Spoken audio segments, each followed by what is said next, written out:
কুলের সম্রাট, উনি কুলের শিরোমণি বড় পীর আব্দুল কাদের জিলানী রাদিয়াল্লাহু তাআলা আনহু এমন একজন আল্লাহর ওলি বন্ধু তিনি ছিলেন। শাবানের চাঁদের 29 তারিখ রাত্র ছিল। গাউসে পাক যেদিন এই পৃথিবীর বুকে কদম মোবারক বাড়িয়ে দিবে বন্ধু, গভীর ভাবে খেয়াল করবেন আল্লাহর ওলিদের মর্যাদা পাওয়ার আমার আল্লাহ কেমন দিয়ে দুনিয়ায় পাঠিয়েছে। যেদিন বড় পীর আব্দুল কাদের জিলানী রাদিয়াল্লাহু তাআলা আনহু পৃথিবীর বুকে কদম মোবারক বাড়িয়ে দিবেন, সেই দিন ছিলেন বন্ধু শাবানের চাঁদের 29 তারিখ রাত। সেই রাত্রিতে আকাশের এমন অবস্থা ছিল, সেই রাত্রিতে আকাশের গুড়ি গুড়ি বৃষ্টি এবং কালো মেঘাচ্ছন্ন, পুরো আকাশের রং কালো ছিল। আপনারা সবাই জানেন শবে বরাতের চাঁদের 29 রাত্রে বা 30 তারিখ রাত্রেই রমজানের চাঁদ ওঠে। কথা বলে না কেন? ওঠে গিয়ে ওঠে না? আরো জোরে বলেন। ঠিক তেমনি শবে বরাতের চাঁদের 29 তারিখ রাত্রে বন্ধু বড় পীর আব্দুল কাদের জিলানী এই পৃথিবীর বুকে ধরা দামে কদম বাড়িয়ে দিলেন। কিন্তু 29 তারিখ চাঁদ উঠল কিনা, দিন বন্ধ, রাত সন্ধ্যা, পুরো ছিল ঘোর অন্ধকারময় পরিবেশ। গাউসে পাকের বাবা আবু সালেহ মুসা জঙ্গি তিনিও ছিলেন একজন আল্লাহর ওলি রে, তিনিও ছিলেন একজন আল্লাহর ওলি।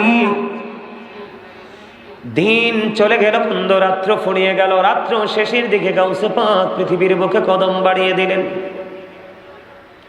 সকাল ভোর যখন হলো রে, দেখবেন আমরা শাবান মাস এই যে আসতেছে সামনে, ফেব্রুয়ারি মাস, শাবান মাস, ঠিক কিনা বলে?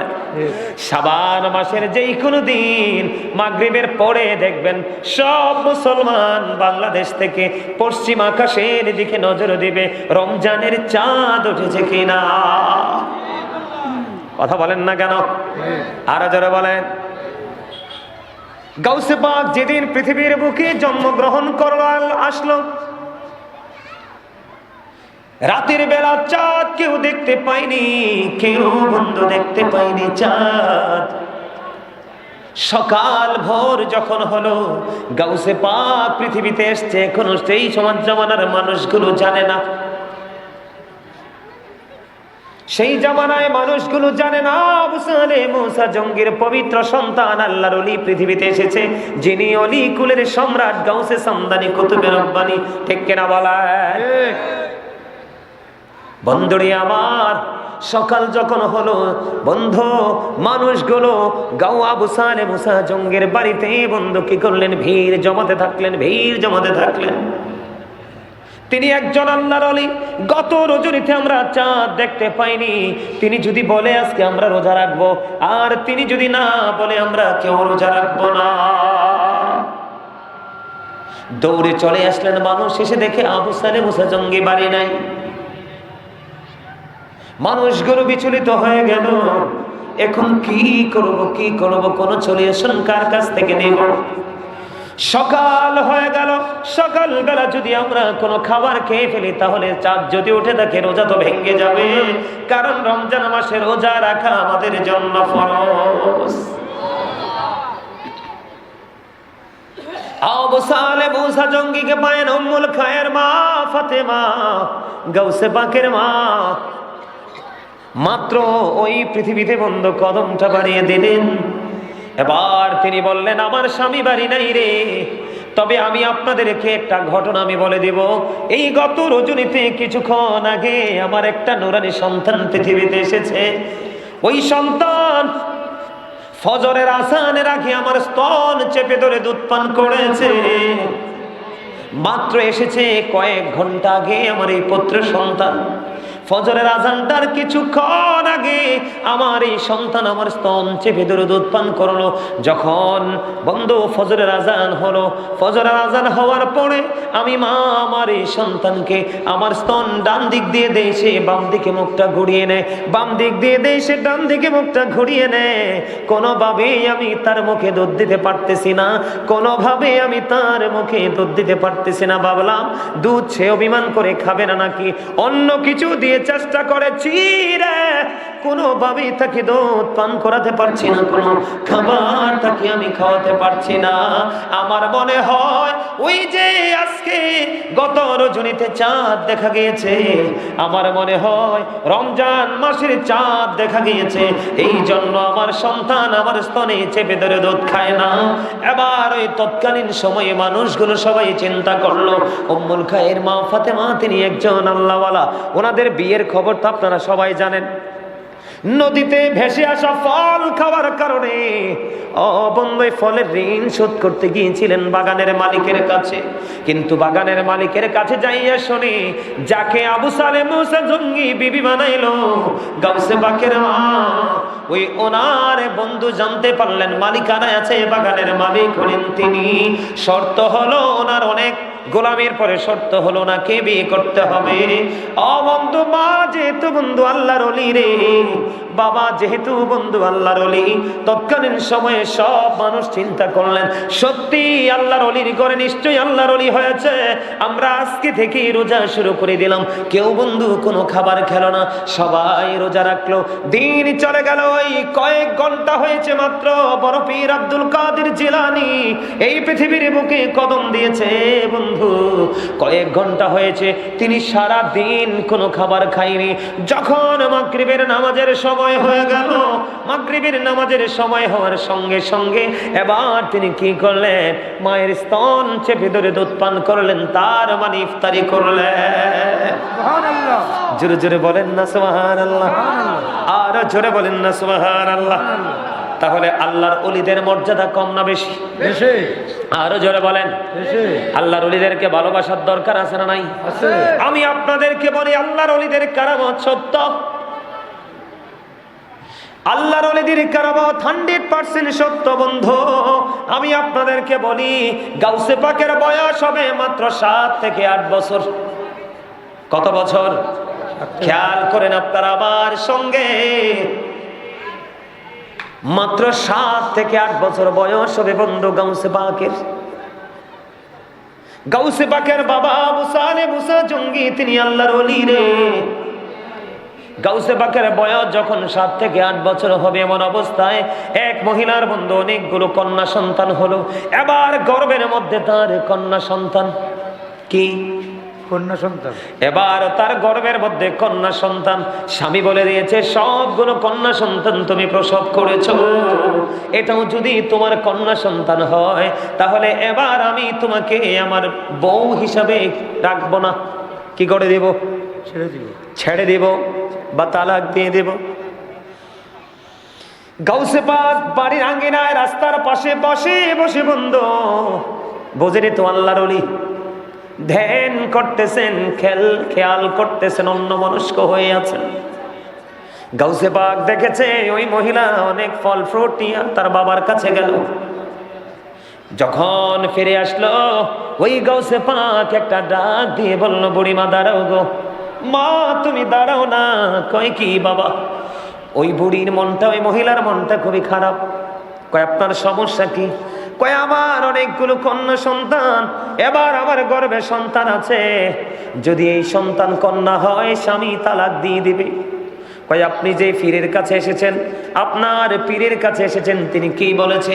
কয় ছেলে হবে না মেয়ে হবে এমন কোন সমাধান তিনি দেয়নি বলাতে আবার গাউসে পাক বললেন উনি মাত্র 7 থেকে 8 বছরের বাচ্চা।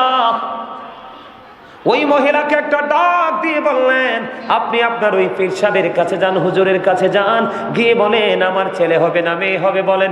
যদি বলতে না পারেন তাহলে আপনি আমার কাছ থেকে যা নিয়েছেন তা আপনি আবার আমাকে ফেরত দিয়ে দেন। ওমা সুবহানাল্লাহ বললেন না? আরো জোরে কন্যা সুবহানাল্লাহ। আপনারা কি মনে করতেছেন এটি কাল্পনিক গল্প? আরে না, হ্যাঁ, অনেক প্রবাসীরা তো আমার নবী সম্পর্কে মন্তব্য করতে দ্বিধা করে না, ঠিক কিনা বাবা? দেখেন না একজন কইছে নবীরে কাউবয়, খেয়াল করেন না আপনারা?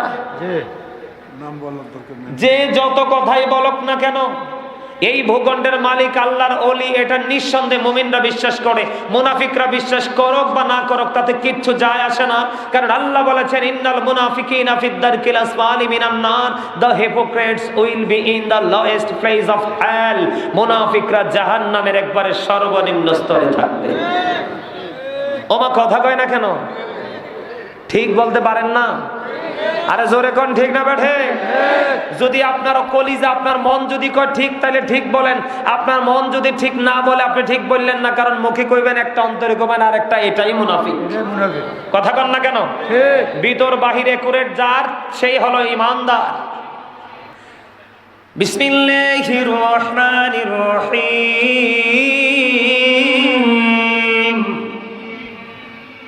বিসমিল্লাহ পড়তে পারেন না? পড়লেন না কেন? ওরে বাপরে বাপরে বাপ, চা দোকানে গেলে তো খাইছে একজনে, চা দেখলে ভাই আরোগ্যতে এই সময় ঠোঁট দুইটা একসাথে বাইরাবাড়ি করে, ঠিক কিনা কন? বিসমিল্লাহ পড়তে পারলেন না মিয়া, কি মুসলমান হয়েছেন? মুসলমানের আমরা তো জাতের মুসলমান না, অজাতের মুসলমান। কথা কন না কেন? মুসলমান হবে উনি যার মধ্যে মুসলমানিত্ব 100% থাকবে, এটা হলো জাতের মুসলমান। কথা কয় না কেন? বিসমিল্লাহ শরীফ যে ব্যক্তি সঠিকভাবে পড়বে তার আমল নামায় 4টা নিয়ামত বরাদ্দ হবে। কয়টা? এটা পাবেন হাসরের দিন। একটা মধুর নদী, একটা দুধের নদী, একটা শরবতের নদী, একটা পানির নদী। যে মুমিন প্রত্যেকটা ভালো কাজের আগে বিসমিল্লাহ পড়বে তার জন্য 4টা নহর বরাদ্দ। কয়টা? একটা মধুর, একটা দুধের, একটা শরবতের, একটা পানির। আপনার যেটা মন চায় সেটা খেতে পারবেন, তবে একবার পান করলে মিনিমাম 40 বছর আর তৃষ্ণা লাগবে না। আর যে আমল করতে পারেন নাই তার জন্য এমন উত্তপ্ত পানি বরাদ্দ। পাপি যেটা মাথায় ঢালতে দেরি পেটের মধ্যে ঢুকবে, পেটের মধ্যে ঢুকতে দেরি 2 রানের মধ্যখান দিয়ে সব কিছু লিকুইড হয়ে বের হতে দেরি হবে। এবার বুঝেন নেগেটিভটা কত কত ভয়ঙ্কর, পজিটিভটা কত নিয়ামত। সুবহানাল্লাহ বলেন। বিসমিল্লাহির রহমানির রহিম। বিসমিল্লাহির রহমানির রহিম। মাশাআল্লাহ, এমনি পড়বেন লগে লগে আমল নামায় নেক ঢুকবো। একটা হরফে 10টা নাকি, আর রমজানে তো একটায় 700 পর্যন্ত যায়। সুবহানাল্লাহ বলেন না কেন? রমজান মাসে একটা মিলাদ পড়াবেন, 700 মিলাদের সওয়াব পাবেন। রমজান মাসে একটা কোরআন খতম দিবেন, 700 কোরআন খতমের সওয়াব পাবেন। আল্লাহ এমন ভাবে কবুল করে নেক আমাদের সবাইকে। সকলে বলুন আমিন। আরো জোরে আমিন। বন্ধুরে আমার খেয়াল করেন, আন আবি হুরায়রা রাদিয়াল্লাহু তাআলা قال رسول الله صلى الله عليه وسلم من اطاعني فقد اطاع الله ومن عصاني فقد عصى الله ومن اطاع اميري فقد اطاعني ومن عصى اميري فقد عصاني متفق عليه। বন্ধুরে আমার, আন আবি হুরায়রা রাদিয়াল্লাহু তাআলা, আবু হুরায়রা রাদিয়াল্লাহু তাআলা থেকে বর্ণিত, قال رسول الله صلى الله عليه وسلم, রাসূল সাল্লাল্লাহু আলাইহি সাল্লাম বলতেছেন, আমার দিকে তাকান, রাসূল সাল্লাল্লাহু আলাইহি সাল্লাম বলতেছেন, ইরশাদ করেছেন, মান আতাআনি ফাকাদ আতা আল্লাহ, যে ব্যক্তি আমার অনুগত করে সে আল্লাহর অনুগত করে। সুবহানাল্লাহ। যে ব্যক্তি আমি নবীর অনুগত করে সে যেন আল্লাহর অনুগত করলো। সুবহানাল্লাহ। আল্লাহ রাব্বুল আলামিন, আল্লাহর হাবিব বলতেছে, আমার দিকে তাকান। তারপরে আল্লাহ রাসূল বলেছেন, ওয়ামান আসানি ফাকাদ আসাল্লাহ, যে ব্যক্তি আমার অবাধ্য করলো সে যেন আল্লাহর অবাধ্য করলো। তার মানে যেই ব্যক্তি রাসূলকে ওভারটেক করলো অটোই আল্লাহর ওভারটেক হয়ে যায়। কারণ আল্লাহ রাব্বুল আলামিন হাদিসে কুদসির মধ্যে বলে দিয়েছেন, লাউলা কালামা আজহারতু রাবুবিয়াতি, আমি যদি আপনাকে প্রকাশ না করতাম আমি প্রভুর প্রভুত্ব প্রকাশ হতো না।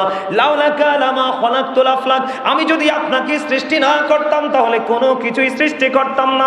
রাসূল বলতেছে, I am from the light of Allah, আমি আল্লাহর নূর থেকে, and everything has been created from my light, সৃষ্টির প্রত্যেকটা বস্তু আমি নবীর নূর থেকে। জোরে জোরে বলেন না সুবহানাল্লাহ।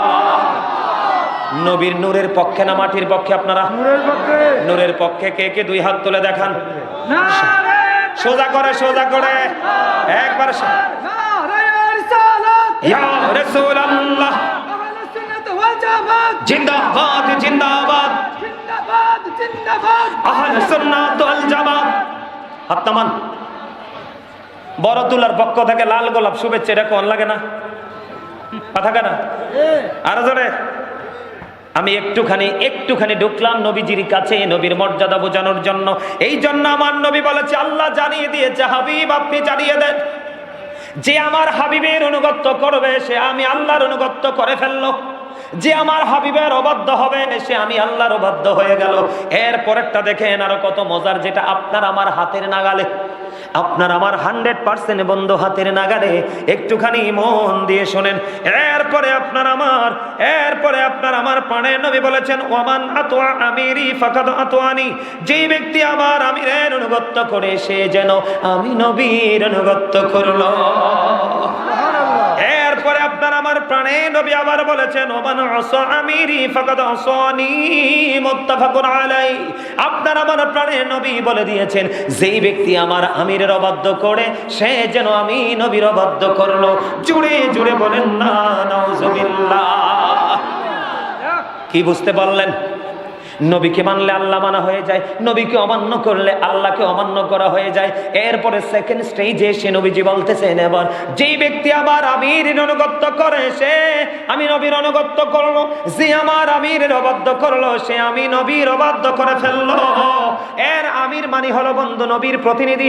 আহলে সুন্নাত ওয়াল জামাত একমাত্র হক দল, বাকি সব বন্ধু জাহান্নামী। আমার নবীজি বলে দিয়েছেন, বলবনি? বলেন আরো জোরে, বলেন আরো জোরে। আমার নবীজি বলেছেন, যেই ব্যক্তি আমাকে এবং আমার সাহাবায়ে কেরামদেরকে অনুকরণ করবে ওটাই হলো আহলুস সুন্নাত ওয়াল জামাত। নবীজি বলেছেন, আহলুস সুন্নাহ ওয়াল জামাত ইজ দ্য বেস্ট পার্টি। ওইটা হলো শ্রেষ্ঠ দল। ওই দলের অন্তর্ভুক্ত যারা পরিপূর্ণ সুন্নাহ মেনে চলতে পারবে, আল্লাহ তাদের জন্য বরাদ্দ করেছেন প্যারাডাইস। আল্লাহ বলবে, ও গো টু প্যারাডাইস, জান্নাতে চলে যাও, অন্যথা you have to go to hell, চলে যেতে হবে জাহান্নামে। জোরে জোরে কন্যা, বুঝে আসছে কিনা? যুবক ভাইরা বলো, বুঝে আসছে নি? জীবনও যদি চলে যায় আল্লাহর ওলির বিপক্ষে যাইবানি? আল্লাহর ওলির বিপক্ষে যাইবা? দেখবা যোগে যোগে আলেম বের হবে। নবীজি বলে দিয়েছেন তাদের শিক্ষাগত যোগ্যতা থাকবে না, কিন্তু লেবাস থাকবে। সেই লেবাস থাকবে কি? লেবাস থাকতে দেখবা তুমি বড় মুন্সি, কিন্তু আদতে সঠিক কলমের কালি তার কলিজায় থাকবে না। মন গড়া কথা বলতে বলতে সাধারণ মানুষকে ফিতনায় ফেলে দিবে। নবীজি বলেছেন, কিয়ামতের পূর্বক্ষণে সবচেয়ে নিকৃষ্ট মানুষ হবে ওই সমস্ত মোল্লারা। এখনই তাদের চেহারা আমরা মাঝে মাঝে দেখতে পাই, আস্তে আস্তে প্রকাশ হবে। তোমরা অ্যালার্ট থাকবা। কোন দৃষ্টি নিয়ে আল্লাহর ওলিদেরকে নিয়ে কথা বলে, কোন দৃষ্টি নিয়ে নবীকে নিয়ে কথা বলে, তোমাদেরকে বুঝে নিতে হবে। এখানে আমি যেটা বুঝাইতে চেয়েছি, তুমি তোমার হাতের নাগালে যদি সত্যিকারের নবী প্রেমিক, ওলি প্রেমিক, সাহাবায়ে কেরাম, কোরআন সুন্নাহ প্রেমিক যদি একজন আলেম পাও, তুমি তাকে মানবা। নবীজি বলছেন, তাকে মানা মানি আমি নবীকে মানা হয়ে গেল। আর আমি নবীকে মানলেই তুমি অটো আল্লাহ পেয়ে গেলা। তার কারণ হলো আল্লাহ বলেছেন, মাইয়ুতির রাসূলা ফাকাদ আতাল্লাহ, হি হো ওবিস দা এবস্টিল ওবিস আল্লাহ। যেই ব্যক্তি রাসূলের নির্দেশ মানলো সে যেন আল্লাহর নির্দেশ মানলো। আল্লাহ বলেছেন, সে বলুন, ইফ ইউ ডু লাভ আল্লাহ, যদি তোমরা আল্লাহকে ভালোবেসে থাকো, ফলো মি মুহাম্মদ সাল্লাল্লাহু আলাইহি ওয়াসাল্লাম, মুহাম্মদ সাল্লাল্লাহু আলাইহি সাল্লামের অনুগত হয়ে যাও, আল্লাহ উইল লাভ ইউ, আল্লাহ তোমাদেরকে ভালোবাসবে। এন্ড ফরগিভ ইউর সিনস, আল্লাহ তোমাদের জীবনের গুনাহগুলি মাফ করে দিবে। আরো জোরে বলেন না সুবহানাল্লাহ। আর একটু মহব্বতে সুবহানাল্লাহ। খবরটা ভালো লাগছে না? আপনি আল্লাহকে পাইতে হলে যাইতে হবে কার কাছে? রসুলের কাছে। এখন আপনি তো রসুলকে, রসুলের বাড়ি যাওয়ার স্টেশন আপনার চিনা জানা নাই। রসুলের বাড়ি যাওয়ার যে ভাড়া লাগবে, নবীর কাছে যাইতে যে আপনার ভাড়া লাগবে, সেই ভাড়াও আপনার কাছে নাই। সেই ভাড়া হলো নবীর প্রেম। আপনি ওই প্রেম নামক ভাড়াটা পেয়ে যাবেন হক্কানি আল্লাহর ওলিদের কাছে গেলে।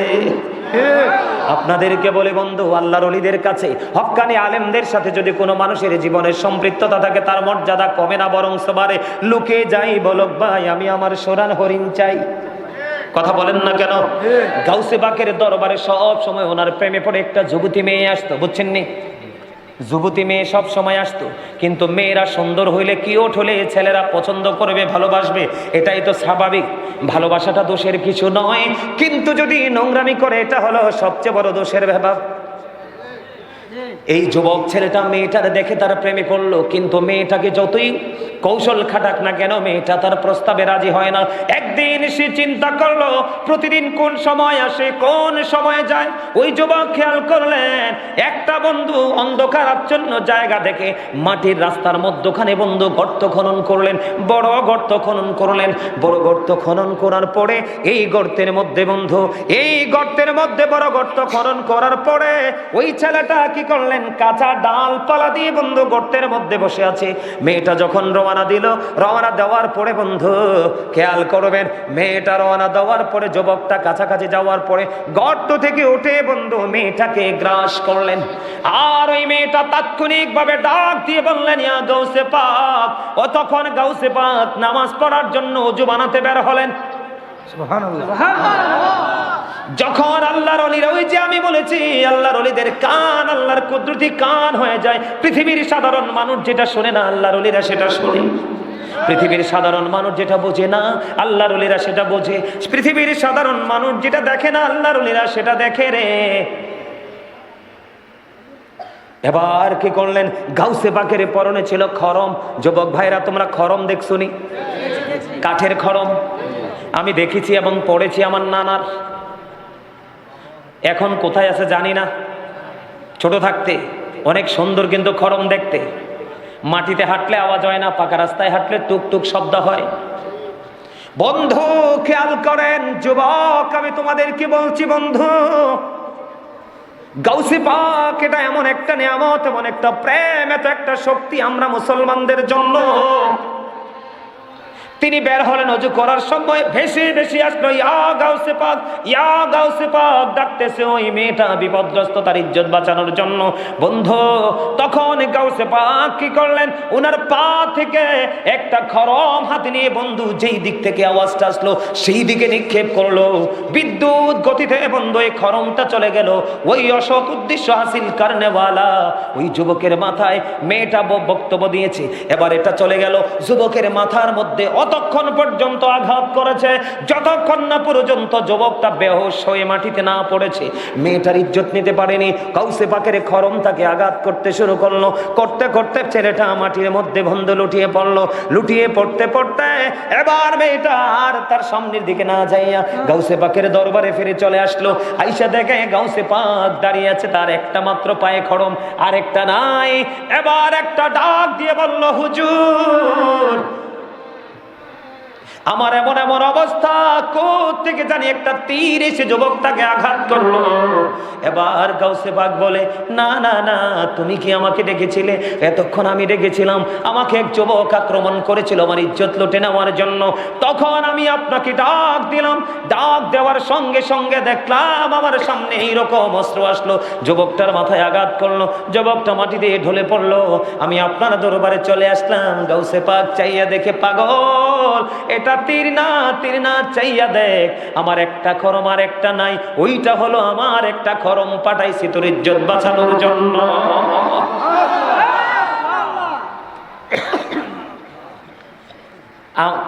আবু জাহেলের কাছে আমার নবী আসিল একবার বিশ্রী, কথা কয় না? আবু জাহেলের কাছে আমার নবী আসিল কি বিশ্রী, নবী অসুন্দর। আমার নবী কইছে তোমার মন্তব্য ঠিক আছে, ঠিক না বলে? আর আবু বকরের কাছে আমার নবী হলো শ্রেষ্ঠ নূর, শ্রেষ্ঠ সুন্দর। আমার নবী আবু বকরকে বলেছে, আবু বকর তোমার মিন করাও ঠিক, কারণ তোমার মনের গড় কালো, এই জন্য যাকে দেখো তোমার কাছে কালো মনে হয়। আর আবু বকরের মনের গড় নূরের আলোয় ভরা। আমার নবীর দিকে তাকাইলে সে দেখে নূরে ভরপুর।